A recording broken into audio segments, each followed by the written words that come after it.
Nipping the ends off all these is fairly simple. Now I like to do this directly over the trash.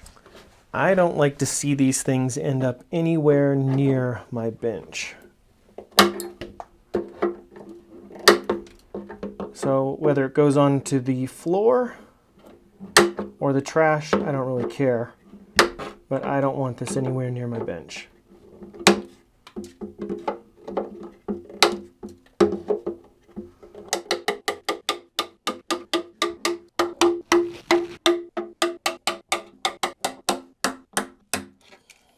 Now all my ends are snipped off. What we want to do is take one more look straight down and make sure that nipping off those ends didn't pry something loose, loosen up one of the ends that was hanging over, just get anything out of alignment.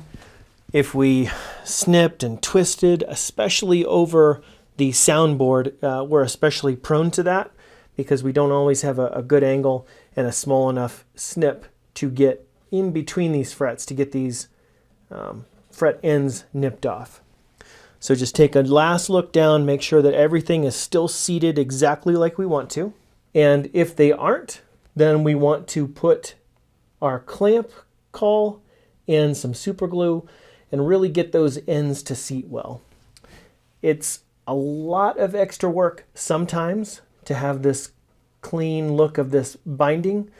If you didn't bind your fretboard, it's no problem at all. You'll just go through the install exactly like we did, and you'll snip off the frets at the side and they'll just be flush. You'll be able to see some of that tang exposed on the bottom, but that's no big deal at all. You'll see a lot of guitars that way, especially in classical. The binding just does a good job of hiding some of this and allows us to have a cleaner look on the side. Either way is just fine. It's totally what you want to see for an aesthetic. Now for this gluing process, if your neck is already attached, that's just fine. All you want to do is lift up the guitar so there's a decent angle, and we're gonna drip some glue onto the top side of the fret and let gravity do that work and weep into the fret slot just underneath this fret. What that glue is going to do is going to help us ensure that those frets hold over time as these guitars are exposed to swings of temperature, of different humidities, as they acclimate to their environments. Things change, and these fretboards are no exception. They'll shrink and swell and do all sorts of crazy things. So we want to help those frets stay in place as much as we possibly can. And the easiest way to do that I know of is to wick some thin super glue into there. Since I do not have my neck glued or my fretboard glued to the soundboard, I'm going to take my neck off and eliminate any chance that I have of dropping glue onto my soundboard. If your neck is glued on, I would highly suggest putting some tape here and putting a rag inside the sound hole to prevent anything from dripping down into it. But I don't, so I'm going to take this neck off and go at it that way. For this operation, I find a pipette just like this to be super helpful. It has an extra fine tip on it that will allow us to get a lot of control in terms of how much and where the glue goes. And before any of these goes in, double check to make sure that they are seated as well as they can be. This is going to require us to take the lid off of our super glue, which to me is always a scary prospect. Dip our pipette in here and get some of this thin super glue out. We do not want to use medium, only use thin. Take one last look and make sure that it isn't raised up or anything funky is going on with it.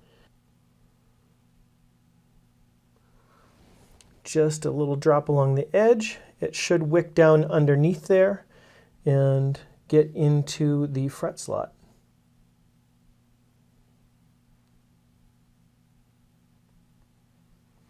And you should see it kind of disappear under there. And I'm going to follow up behind it with a rag, wipe up anything I can, but not much to wipe up. That's good.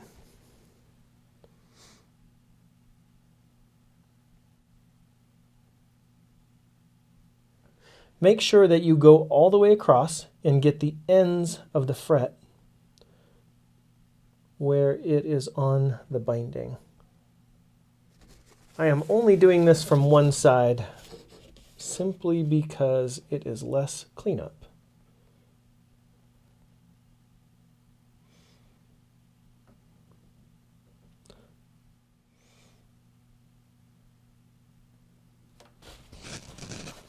Try not to let any drip over the sides. Just because we've got that nice crisp edge and we've cleaned up our binding so well, we don't want to muck that up. It does not take a lot. It's going to wick down into there and it'll harden the channel, your slot for your frets. And it should hold those barbs in there quite nicely over time. Okay, last one.